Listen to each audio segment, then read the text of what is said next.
Кечээки окуядан улам Баткен районунун Көк Терек, Көк Таш участкаларында электр энергиялары үзгүлтүккө учураган болчу.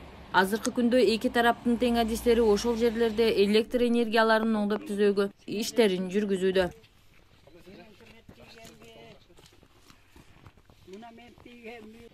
Бүгүнкү күнү 28-числода абал тынч, бирок кеч светти полный тажиктар атып өчүрүп таштаган.